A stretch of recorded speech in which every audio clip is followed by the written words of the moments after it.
ಎಲ್ಲರಿಗೂ ನಮಸ್ಕಾರ. ಈದ್ ಮಿಲಾದ್ ಹಬ್ಬದ ಪ್ರಿಪರೇಷನ್ಸು ನಮ್ಮ ಶಿವಮೊಗ್ಗ ಜಿಲ್ಲಾ ಪೊಲೀಸ್ ವತಿಯಿಂದ ಎಲ್ಲ ಸವಿಸ್ತರವಾಗಿ ನಡೆದಿದೆ.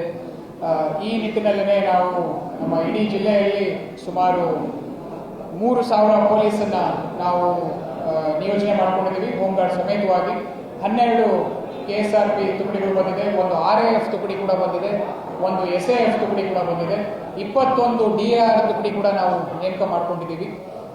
ಇದಕ್ಕೆ ಆಲ್ರೆಡಿ ನಾವು 1 ತಿಂಗಳಿಂದ ಎಲ್ಲ ಶಾಂತಿ ಸಭೆಯನ್ನು ನಾವು ಕೈಗೊಂಡಿದ್ದು ನಮ್ಮ ಕಡೆಯಿಂದ ಏನೇನು ಪ್ರಿಪ್ರೇಷನ್ಸ್ ಮಾಡ್ಕೋಬೇಕಾಗಿತ್ತು ಅದನ್ನೆಲ್ಲ ನಾವು ಮುಗಿಸ್ಕೊಂಡಿದ್ದೀವಿ. ಎಲ್ಲ ಕಮ್ಯುನಿಟಿ ಲೀಡರ್ಸ್ಗೆ ನಾವು ಕರೆದು ಏನು ಅವರ ಇಶ್ಯೂಸ್ ಏನಾದ್ರು ಇದ್ದರೂ ಅವನ್ನೆಲ್ಲ ನಾವು ಸಾಲ್ವ್ ಮಾಡಿದ್ದೀವಿ. ಆಮೇಲೆ ಇತರೆ ಏನಾದರೂ ಇನ್ಸ್ಟ್ರಕ್ಷನ್ಸ್ ಇತ್ತು ಅವರಿಗೆಲ್ಲ ನಾವು ಕೊಟ್ಟಿದ್ದೀವಿ. ಅದರಂತೆಯೇ ನಾವು ಜಿಲ್ಲಾಡಳಿತ ವತಿಯಿಂದ ಈ excise ban, colour blast ban ಮತ್ತು ಈ ಸೌಂಡ್ ಸಿಸ್ಟಮ್ದು ಸುಪ್ರೀಂ ಕೋರ್ಟ್ ಡೈರೆಕ್ಷನ್ಸ್ ಪ್ರಕಾರ ಏನಿದೆ ಆ ಡೆಸಿಬಲ್ ಲಿಮಿಟನ್ನು ಮೇಂಟೈನ್ ಮಾಡುವಂಗೆ ನಾವು ಒಂದು ಇನ್ಸ್ಟ್ರಕ್ಷನ್ಸನ್ನು ಆದೇಶ ಪ್ರತಿಯನ್ನು ಎಲ್ಲರಿಗೂ ಜಾರಿ ಮಾಡಿದ್ದೀವಿ. ಈ ವಿಚಾರವಾಗಿಯೇ ನಾವೇನು ಎಲ್ಲ ಆದೇಶಗಳನ್ನು ನಾವು ಏನು ಜಿಲ್ಲಾಡಳಿತ ವತಿಯಿಂದ ಹೊರಡಿಸಲಾಗಿದೆ ಅದನ್ನು ಎಲ್ಲ ಮಸೀದಿ ಲೀಡರ್ಸ್ಗೆ ಮತ್ತು ಏನು ಕಮಿಟಿ ಲೀಡರ್ಸ್ಗೆ ಅದನ್ನು ನಾವು ಜಾರಿ ಮಾಡಿದ್ದೀವಿ. ಅದರಂತೆ ಏನಾದರೂ ಇದರಲ್ಲಿ ವೈಲೇಷನ್ ಆದರೆ ಅವ್ರ ಮೇಲೆ ಕಾನೂನಾತ್ಮಕ ಕ್ರಮ ನಾವು ತೆಗೆದುಕೊಳ್ತೀವಿ.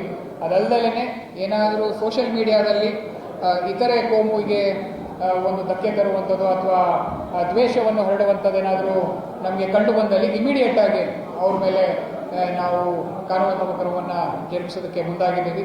ಆಲ್ರೆಡಿ ನಾವು ಸುಮಾರು ಒಂದು 13 ಜನನ ಗಡಿಪಾರು ಮಾಡಿದ್ದೀವಿ.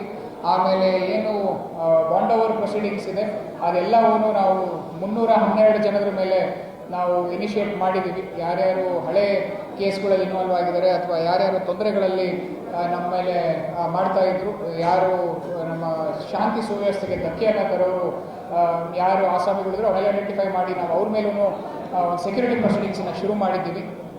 ಎಲ್ಲ ನಮ್ಮ ಮಾಧ್ಯಮ ಮಿತ್ರರಿಗೂ ನಾನು ಕೇಳ್ಕೊಳೋದು, ಕೋಮು ಸೌಹಾರ್ದತೆ ಶಾಂತಿಯನ್ನು ಕಾಪಾಡೋ ನಿಟ್ಟಿನಲ್ಲಿ ನಾವೆಲ್ಲರೂ ಕೆಲಸ ಮಾಡೋಣ ಅಂತ ನಿಮ್ಮೆಲ್ಲರ ಸಹಕಾರ ಸದಾ ನಮ್ಮ ಮೇಲಿರಲಿ. ಎಲ್ಲರೂ ಒಟ್ಟಿಗೆ ಒಳ್ಳೆಯ ಒಂದು ಹಬ್ಬವನ್ನು ಮಾಡೋಣ ಅಂತ ಹೇಳಿ ನಿಮ್ಮಲ್ಲಿ ಮತ್ತೊಮ್ಮೆ ನಾನು ಶಿವಮೊಗ್ಗ ಜಿಲ್ಲಾ ಪೊಲೀಸ್ ವತಿಯಿಂದ ಮನವಿಯನ್ನು ಮಾಡ್ಕೊತಾ ಇದ್ದೀನಿ. ಯಾವ ರೀಲ್ಸ್ ವೈರಲ್ ಆಗಿದ್ರು ಅವ್ರ ಮೇಲೆಲ್ಲ ನಾವು ಆಲ್ರೆಡಿ PR ಇನಿಷಿಯೇಟ್ ಮಾಡಿಕೊಂಡು ಡಿಲೀಟ್ ಮಾಡಿಸಿ ಅವ್ರ ಮೇಲೆ ಆ್ಯಕ್ಷನ್ ಇನಿಷಿಯೇಟ್ ಮಾಡ್ತಾ ಇದ್ದೀವಿ. ದಯವಿಟ್ಟು ಯಾರಾದರೂ ರೀಲ್ಸ್ ಶೇರ್ ಮಾಡಬೇಕಾದ್ರೆ ಅದನ್ನು ನೀವು ನೋಡಿ ಮಾಡಿದರೆ ಸೂಕ್ತ. ಏನಾದರೂ ಅದರಲ್ಲಿ ಇತರೆ ರೀತಿ ಕಂಡು ಬಂದಲ್ಲಿ ನಿಮ್ಮ ಮೇಲೆ ಖಂಡಿತವಾಗಲೂ ಕಾನೂನಾತ್ಮಕ ಕ್ರಮ ಜಾರಿ ಆಗುತ್ತೆ. ನಾವು ನಮ್ಮ ಇಡೀ ಜಿಲ್ಲೆಯಲ್ಲಿ 36 ಚೆಕ್ ಪೋಸ್ಟನ್ನು ನಾವು ಶುರು ಮಾಡ್ಕೊಂಡಿದ್ದೀವಿ.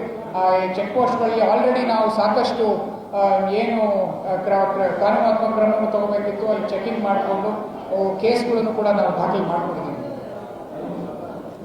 All right, thank you.